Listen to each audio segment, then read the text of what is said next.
It's funny. I've got three laptops, and the one that I actually use to start a broadcast is always the last one to let me know that we're live. Anyway, we are live. Brent Leary here, first live stream of the week. Beautiful, uh, very sunny Tuesday here in the A. And I'm really happy because I get a chance to talk to the co-founder and CEO of Box, Aaron Levie. Aaron, thank you for joining me, man. Hey, thanks, Brent. Thanks for having me on. So before we started broadcasting, we're just reminiscing because way back in the day, 2008 timeframe, I used to do a radio show here in Atlanta called Technology for Business Sake. And one of my first guests was Aaron Levie. And I'm guessing that might be the last time we've actually talked. So it's really good to talk again 14 years later. It took this long to have me back. I don't know what I did, but thanks for having me. Are you a Patriots fan? Maybe that's it, because No, I don't get along with no. I'm the only thing I study is Warriors. So, all right, Dubs fan. I'm good with that. All right, good. So, man, what's been happening over the last 14 years? Just kidding. Well, I have a couple kids now. Life's changed quite a bit. It's been a fun journey, and I do appreciate in those early days you paying attention to us and giving us an audience of folks that we could share this sort of vision of what work could look like in the future. And it's been definitely a crazy journey to getting here. I remember back in those days, when we were really trying to pitch cloud computing was this revolution in how software would be delivered and completely change how we would work with our information and our data, and we'd be able to work from anywhere. And it's very unfortunate, but it kind of ultimately took in some respects the global sort of pandemic in the past couple of years for people to see that this actually truly is a complete transformation in how we can work, where we can work from, who we can work with. And it's obviously very unfortunate that's really what I think caused that to happen on a universal level. But it also became an opportunity for many to revisit their strategies around work and the role of computing in work. And now here we are. We're very much in this new flexible hybrid way of working, and software is clearly going to be the kind of basis in which we manage all of that work in the future. You talked about, some of the dramatic changes. So over the last 2 years, there's been a lot of writing, a lot of focus on the future of work and how it's changing. But maybe you could share maybe some of the things that don't get as much publicity and hype that may be just as important as the things that are getting all the publicity and hype when it comes to the changes in the future of work. Yeah, I think definitely it's always dangerous to veer too much of your strategy around what is getting that hype. We're all kind of familiar with the kind of Gartner hype cycle, and there's sort of these different phases. And if you were 15 years ago betting your whole sort of strategy on virtual reality or virtual worlds, that would have been largely in now the history of time a mistake in terms of what that actually amounted to be. So you really have to make sure you're kind of timing what strategies to implement and what technologies to implement at the right moment relative to that technology's ability to become ubiquitous and kind of reach consumer scale. So it's always very important for us all in the tech industry and sort of around the tech industry to try and assess what trends are trends because they're exciting and because they're fascinating to talk about, or that they're making money in the near term, versus which trends are kind of sustained transformations in how we run our businesses or do commerce and run organizations. And so we spend a lot of time trying to assess that. I think right now, what one of the most exciting things about technology is the fact that there's so many different conversations. You can be talking about the metaverse and virtual reality. You can still be talking about cloud computing. We can talk about artificial intelligence and What's the future of autonomous systems and manufacturing and cars? There's still the 3D printing and and manufacturing space is still alive and well. So there's an amazing amount of innovation happening. But choosing in particular which trends to focus on becomes very, very important for any kind of business. I think the things that we get most fascinated by is, weirdly, the stuff that actually we founded the company based on, and they're just trends that continue to be alive and well in this industry. And so I'll just kind of enumerate them super quickly. So the first is that we know for a fact that over time, computing and computers are going to get faster and cheaper. And so what that leads to is more ubiquitous computing everywhere. And if you just compare how many computers you have in your life today, probably, I'm sure on your end, you still had plenty 15 years ago, but today, most of us have, probably 2 to 3 to 5 times more computers in our lives than we did 15 years ago, between our watches, our iPads, our phones, our laptops. And at any given time, I mean, right now, literally in front of me, I have 4 different computers that I can interact with, including, what now is obviously a phone, which is now a computer. And so going back 15 years ago, that would have been one, and it would have been largely immobile as a desktop PC. So we know that computing is going to become more ubiquitous. We know that the internet is certainly becoming more ubiquitous and much faster. We know that the cost of storage infrastructure and sort of the actual infrastructure that runs our systems are going to get cheaper and more higher performance. And so what does that all mean? More computers, more storage, faster internet, better GPUs. What that means is that computing is going to become more ubiquitous. It's going to become even more a part of our everyday lives. We're going to become more connected over time. And that's going to have a massive effect in global commerce, in how businesses are run, in how we operate our organizations. And so, I think the daily implications of that, certainly we've seen in the past couple of years what that means in terms of hybrid work and being able to sort of work in this virtual first way. I think that continues to persist. I think it's going to change how companies continue to collaborate and work together. We're going to start to see more and more really open boundaries between teams and organizations. So the sort of, if you go back 30, 50 years ago, most companies were sort of vertically integrated. They kind of ran all of their supply chain themselves. They hired all the people inside their organization themselves. They had very strict hierarchies as organizations. And if you look at the future, things are going to be much more fluid, much more open. Companies are going to be increasingly distributed and need to work with colleagues and counterparts much more in a kind of global network.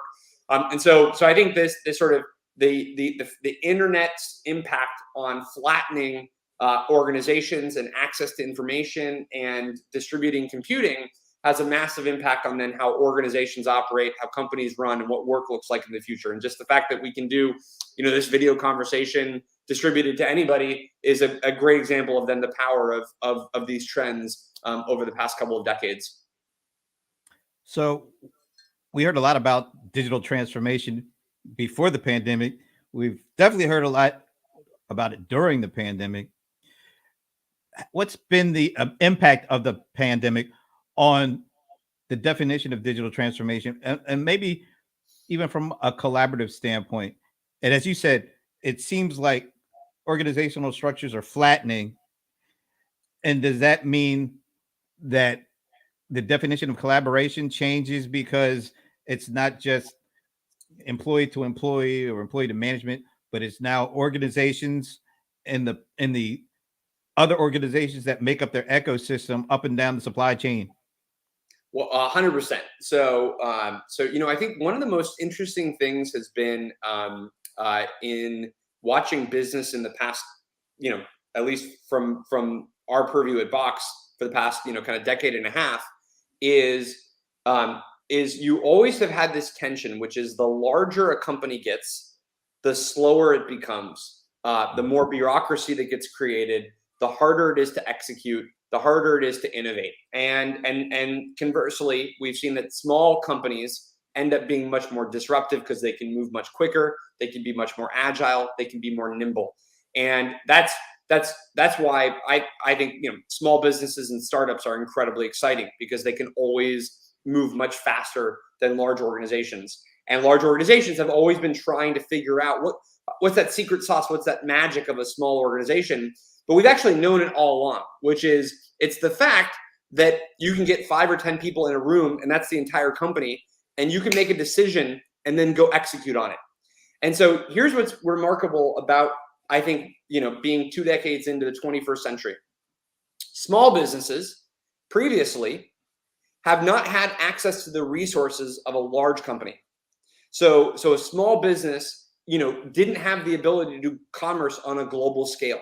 They didn't have the ability to do, to do supply chains on a global scale. They didn't have access to the same infrastructure that a large kind of powerhouse, you know, might. But cloud computing and then the sort of subsequent innovations all led to that happening. So you can be a small business and you can leverage Shopify and have the same e-commerce infrastructure as Amazon, for all intents and purposes. You can use, you know, online advertising and have the same resources as a major retailer that has a massive, you know, multi-hundred or multi-thousand person marketing team in-house. You can go to Amazon Web Services and leverage cloud infrastructure that previously only the largest companies in the world, like JP Morgan, would have been able to build out themselves. You can leverage products like Slack or Box or Atlassian or Zendesk and have sort of, you know, applications to power your business in a way that 20 years ago you would not have had this sort of leading technology as a small business because you couldn't have afforded to sort of build it all out yourselves. So what's amazing is that well into the 21st century, small businesses have the distribution, the supply chain, the commerce benefits, and the infrastructure and software benefits of a large enterprise. So that's this pretty amazing flattening of access to technology, and we've seen the incredible benefits of that. You know, everybody knows somebody who started a company because of Shopify, and all of a sudden, you know, they're in some business market that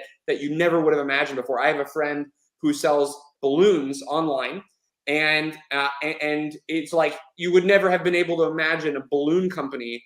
You know, an online balloon company, you know, 10 years ago wouldn't have made any sense. And this is like a real meaningful business, at scale. And so we've seen that dynamic where now we have sort of the distributed nature of innovation and commerce that now lets any business, whether you're one person or 10 or 20 people as a small business, and you can now scale globally. Okay, that's amazing. But there's another amazing trend, which is back to that sort of the bureaucracy, the slowdown of organizations. We've seen an equal trend, which is now the big companies, because of sort of the openness of software, because of the distributed nature of work, the big companies are also becoming much more agile. And because when you throw in something like Slack into a large enterprise, it actually allows that large enterprise to start to operate like a startup again, because you can actually get everybody on the same page in a way that was not possible before that type of technology. So instantly, you can have a company of 500 or 5,000 employees that can begin to actually operate with the agility of those smaller companies. And so what technology is now allowing us to do is it's letting the big companies operate smaller, and it's letting the small companies operate at a scale and with the leverage and the infrastructure that was never possible before, like a big company. And I think this is an incredible equalizer in innovation, in access to talent, in commerce. And it does mean you have to be, you know, better than ever before competitively. You have to be able to make sure that your organization is leveraging all of the benefits of that scale and of the internet to take advantage of it. But I think I think ultimately what you know, the ultimate arbiter of all of this are consumers and customers. And I think this is the best time ever to be a customer on the internet, because you've got the big companies that want to innovate for you, and they're innovating faster than ever before. And you got the small companies that now can deliver to you in a way that wasn't possible before. And so it's ultimately a win for just the world in terms of being able to actually get all of this innovation delivered to us. And that's something that I get pretty excited about. So does that mean that because of all the kind of the technological and communication advancements, that collaboration is becoming more of an art than it was a science in terms of unleashing innovation and creativity from a collaboration standpoint instead of focusing on kind of the nuts and bolts of communication? I think so. I think it's it's really it's an interesting way to think about it, which is how did a company like Ford or GM or Procter and Gamble or GE get really really good at what it does over 100 years? And it's really through, I mean, clearly incredible innovation from a product standpoint, but it's also through very very effective execution of process at scale. And so if you think about Procter and Gamble, they have to make billions of products, I don't know, a month, for us as consumers. And the only way you can do that, so that way we get like the same soap every single time, is through being just amazing at process execution. And that's obviously led to Six Sigma and these very, very structured, rigorous processes in large organizations. Well, what does that also lead to? Is that leads to a high degree of stagnancy. It leads to a bit of slowdown in execution, because there's a tension, which is the more innovation you get, the more that's going to change your process, and the process is sort of what lets you achieve results at scale if you're one of these big industrial incumbents. And so that was the sort of science of management for largely the past 100 years, is how do you manage an organization to be able to go and deliver, physical things at scale globally. And all of a sudden, we're now in this digital world where it's actually not about sort of always delivering physical things at scale to billions of people. It's about, being able to quickly respond to new market trends, be able to get new ideas that turn into products very quickly, often, sort of fully delivering a digital experience. If you're in the media industry, it's sort of less of a reliance on shipping physical film to movie theaters, and much more of a reliance on getting us to download an app and consume that content directly. So we've sort of moved from this world of only physical things and the management of delivering those physical things, to now many, many more digital things and physical things, but that in markets that are much more dynamic. And so the companies that succeed in the future are going to be those that are able to get the best ideas out of their employees, that are able to move much more quickly and in a much more agile way to respond to market trends. And there's a sort of technological capability to enable that. You need tools like modern software to help you run your business. But then there's a sort of a management science, social dynamic, which is, how do you collaborate as an organization? How do you ensure that the best ideas are sort of filtering to the decision makers? How do you ensure that you can respond in a very nimble way to a market trend? These are things that are you can't build a sort of scientific system around. It's much more organic, and it means that organizations are going to have to master that ability to collaborate in new ways, and that's we're only in the early days of what that even looks like. My buddy Alan Berkson over at Freshworks says, what about the future of management? A lot of folks talk about the future of work. What about the future of management and some of the things that you just talked about? How does management have to kind of structure things from a cultural perspective in order to unleash some of the things, the benefits that could come out of some of the things you just talked about? It's this is it's funny because every time we see one of these new breakthrough trends, there's always this conversation. Well, does the role of X sort of diminish, or does it become more important? And I've always sort of generally found that actually, more often than not, every time we think something diminishes, it actually gets even more important. So take manager as an example. At first you're like, well, in a flat organization where everybody's interconnected, you'd be like, well, maybe the management layer goes away because everybody's just sort of flat and communicating. And it's actually, no, it's the opposite. The role of and the effectiveness of a manager is now 10 times more powerful and important, because you don't get to be effective simply by just mandating a decision, telling your team what to go do, and then they're just going to execute.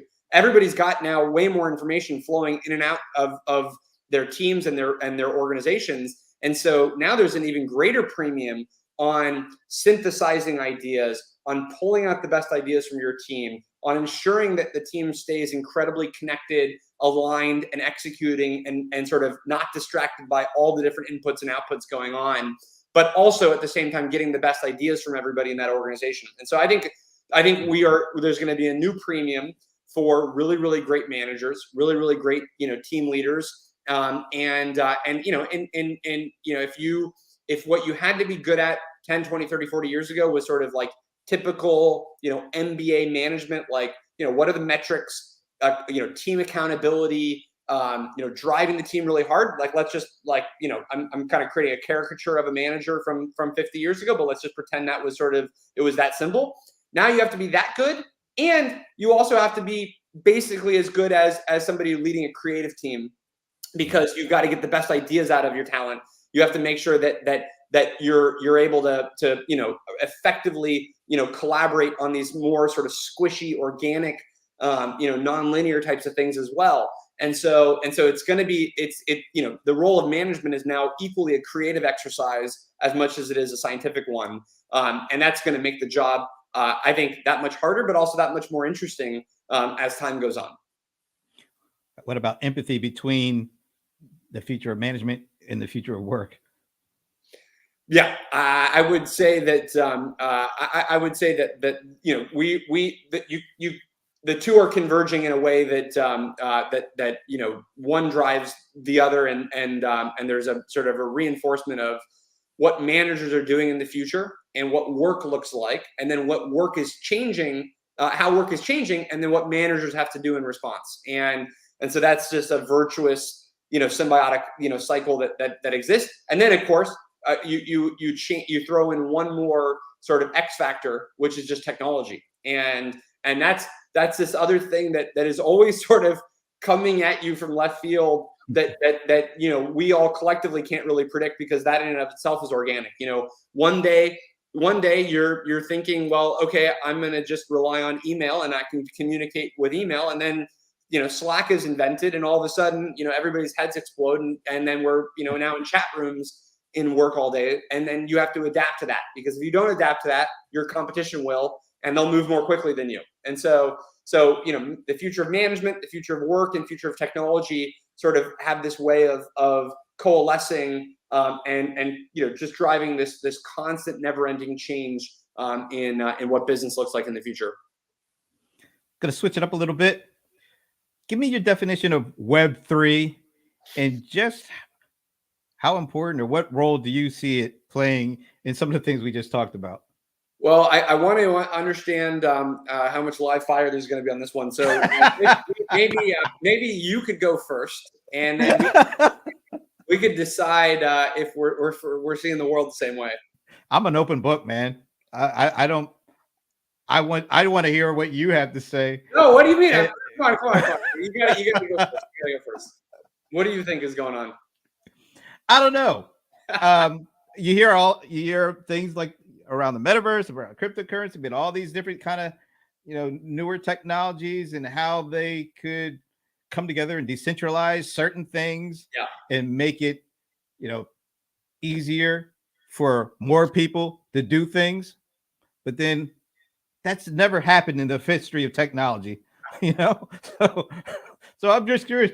Plus, I did read an article where you were interviewed, and I think your Web 3.0 stance is really interesting. That's why I wanted to introduce it into the conversation. All right. This is dangerous. So Web 3 is a topic that sort of automatically creates controversy anytime you're talking about it, because there's a certain religion on both sides, frankly, and then there's a lot of kind of maybe folks in the middle pragmatically. What I would say is my hopefully balanced or nuanced take would be the following, which is there's a lot of ideals in Web3 that I think are super interesting, that nobody could possibly I think want to argue. The idea of anything where innovation can become more decentralized and distributed and create more opportunity is only a good thing. Like, that's the power of the internet, and that will always continue as long as the internet is around. And I sort of humbly think that the internet is already extremely decentralized. And while there are power structures in the case of maybe an Apple or Google or a Facebook, I've personally witnessed companies emerge that we never would have thought could exist to compete with incumbents, and then they dominate entire markets. I mean, again, go back 10 years ago, and if you had said that there would be a company called Shopify that would make it so anybody could create an Amazon, we would say, well, Amazon will just crush that company. It's not possible. And yet today, Shopify has created millions of businesses. So I think we already. I would sort of first flip it and say the internet already does many of the things that sort of Web3 is professing. It already allows us to be on this podcast talking to anybody, and really without any practical way that you could stop this conversation, for all intents and purposes. And so I think the internet already does many of the things that we talk about Web3 enabling. And so the first sort of maybe dose of realism would just be, hey, I think a lot of the opportunity that Web3 creates or says to create already is existing on the internet. This is how the internet works. And there's absolutely ways to go and optimize it even further. So that's the first part. The second part would just be, I think the challenge that we run into with some aspects of Web3 is really just the fact that there's a forgetting some of the more common criticisms of maybe the inefficiency of some parts of the technology, and other things like not even getting into that, is that there's a reason why people often want sort of trusted institutions. It's because you want a phone number to call when something goes wrong. You want to be able to undo something that was inadvertently sort of executed. You want to be able to have certain protections, and those institutions could be corporations. Those institutions could be government, if there's ever a recourse that you ultimately need from a legal standpoint. And so I think that the risk is actually just that it might not even be that some elements of Web3 are actually that exciting or optimistic, as opposed to just more frankly, so risky that you wouldn't want to participate because the work it would take as a consumer to participate exceeds the value you're going to get on the other end. Like I often just want to pick up my iPhone and know that it's going to be exactly, work exactly the way I want. And yes, I didn't get to decide how the iPhone features came together. A few people in Cupertino decided that, but I made the decision that's the phone I want, and I don't want the other phone. And then it's just going to kind of work as advertised. And that's sort of what you get from trusted systems. And so I think that the tension is going to be, as consumers start to interact more with Web3, do they want those trusted systems again? And then by the end of that all, have you just rebuilt what we already have on the web? And if so, then really we should more talk in precise language about what is actually enabled with Web3 as opposed to sort of just decentralized technology. We should talk about what are the user value propositions that are enabled, and really just focus on the user. And so anyway, long-winded way of saying, I think the internet largely does many of the things that we're sort of saying need to happen on the internet. So like checkbox number one is the internet is already enabling much of this sort of exciting future. And then the other element, again, leaving out all of the technology considerations, because that's just I would bore people to death if we went into that. I think the other element is what do users ultimately want from the services that they get? What is the utility that they're sort of trying to experience? And if that can be accomplished in something that's decentralized, that might be totally great.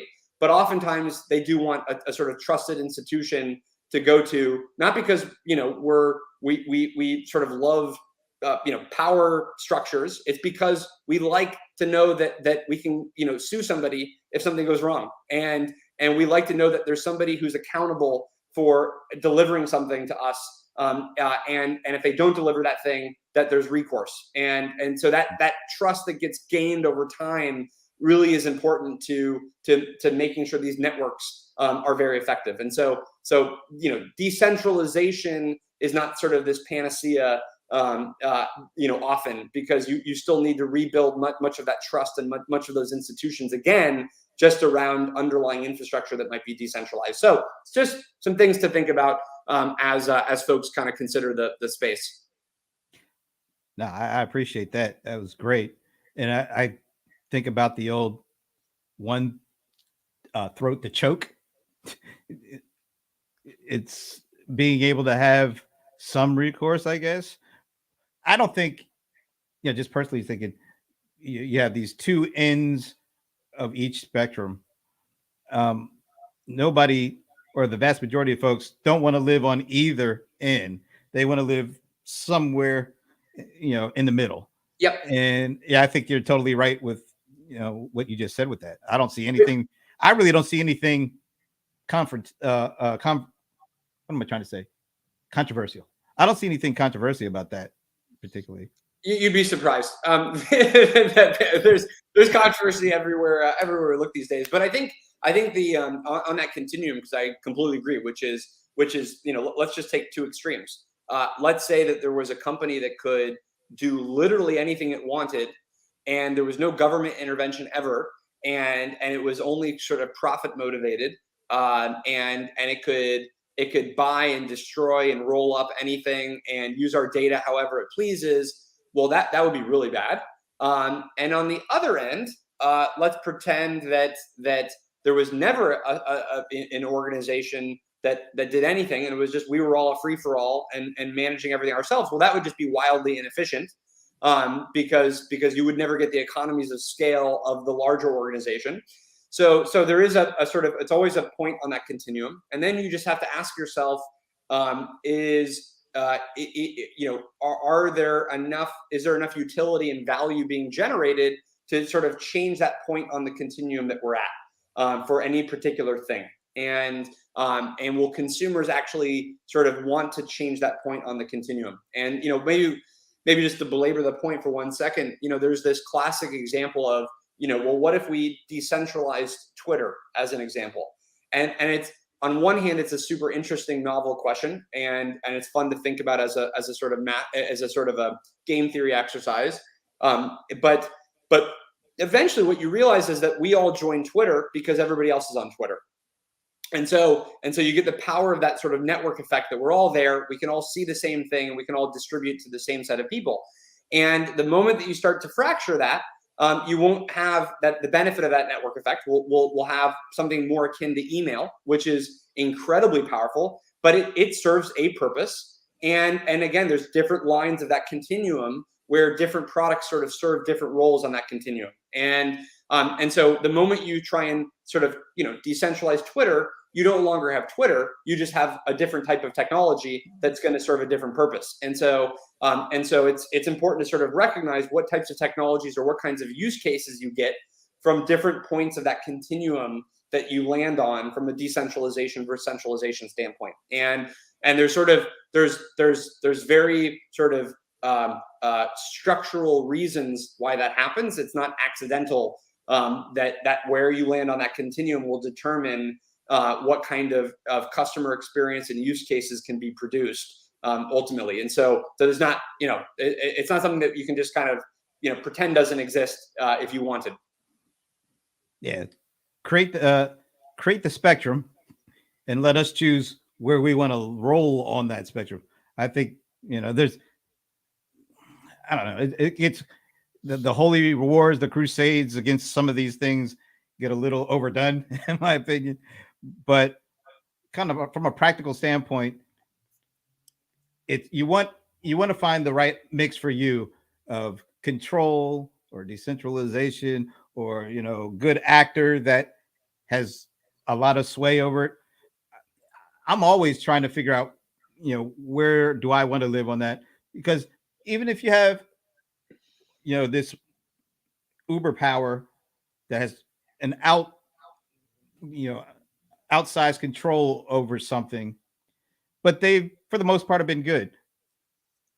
What's going to happen if they wake up and have a bad night, and they, something flips them off?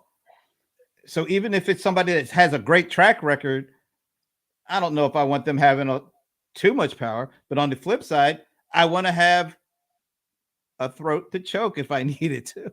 It's I don't know. It's a very complicated. I'm probably, if sort of this was taken to a vote right now, and we all got to kind of determine where we land on voting for different types of economic structures, I probably would argue that the market is already a really good system for deciding and keeping companies honest over the long run. You need legal frameworks to define what is legal and what's not legal, and we need kind of collective action in sort of improving organizations. But at the level of what products should do, the market is already very effective, because when we all go and buy an iPhone, that's sort of sending a signal to Apple that this is the kind of innovation that we want. Or if we all go buy an Android, it's sending a signal to the market that this is the kind of innovation that we want.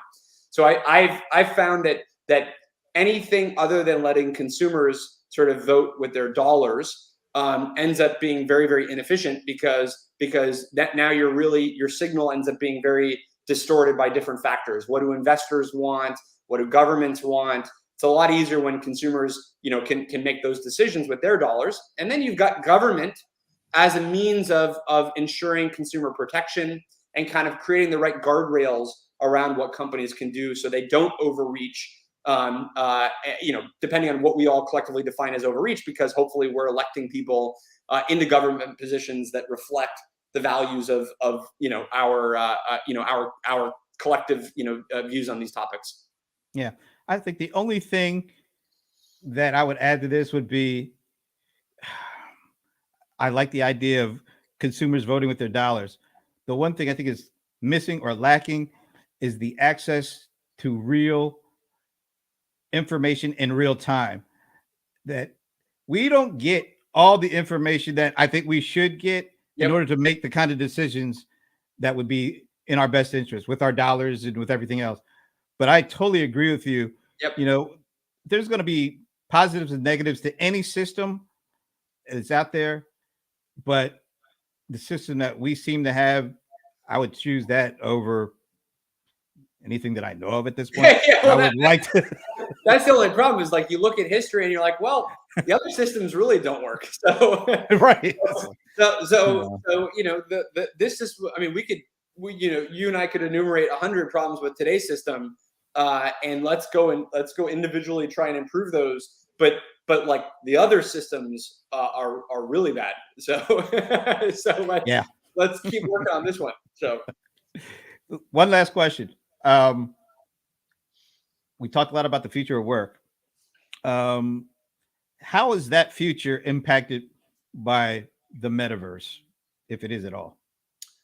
This one actually is more, this one's way more complicated to me than Web3, because Web3, at least we can kind of, feel and touch and understand technically. What Metaverse is actually probably even more ill-defined than Web3. Web3 at least has the sense of like, okay, there's a crypto, currency and blockchain technology that's sort of powering these use cases. Metaverse, some argue that it means virtual reality. Some argue that it is really just means that our digital lives have sort of overtaken our sort of human lives. So everybody kind of has a different view of that. I'm probably, frankly, more in wait and see mode on this one. I don't have any, I've tried virtual reality, at each major juncture in the past decade, decade and a half. And it gets better every time, and it gets more exciting every time. But then you run into this issue of, okay, I don't want goggles on that long. And so, you've just got this issue, which is, this thing is great because I can pick it up at any time, and I can use it. I can use it in the context of my current experience. And so it becomes very easy to add to your lifestyle. Something like VR is a fundamental, it's like you're either doing VR or you're not doing VR. There's no in between. And so that puts a higher threshold for its sort of utility and entertainment value to be executed on.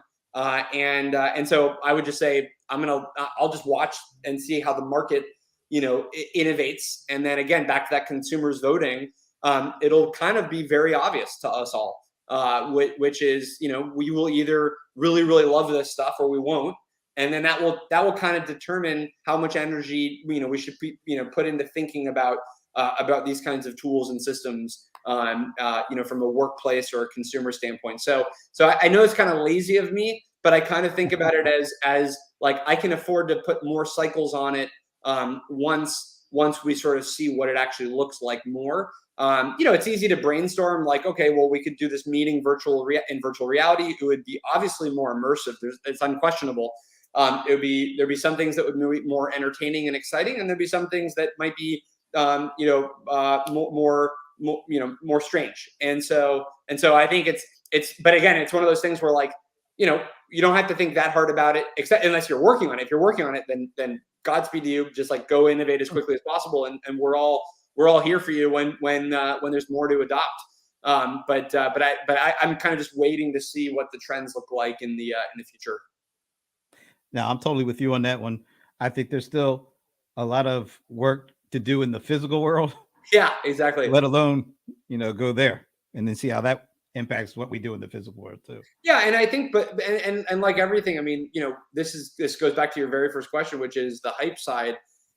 There's, sometimes these things don't have to overtake anything. It can just, it could just be that at 8 p.m.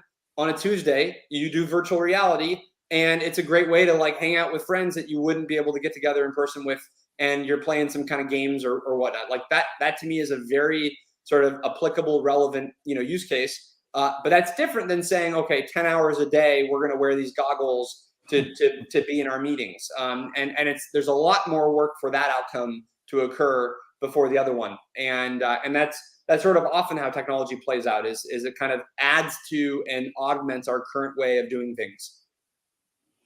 Man, this has been a great conversation, Aaron. We need to have more of these little less time in between than the 14 years from the last one. But this has been awesome. I really appreciate it, man. Thanks for doing this. Yeah, thanks for having me. And definitely, I think we can make it a habit less than 14 years out. A special shout out to Ron Miller from TechCrunch, who's the guy that got me to thinking, man, I really should talk to Aaron Levie. Hey, Ron, we love you. All right, folks, take care. Thanks again. And I'll see you tomorrow. No, wait, it's only Tuesday. See you Thursday for See You and Players. See you then. Thanks, Brent.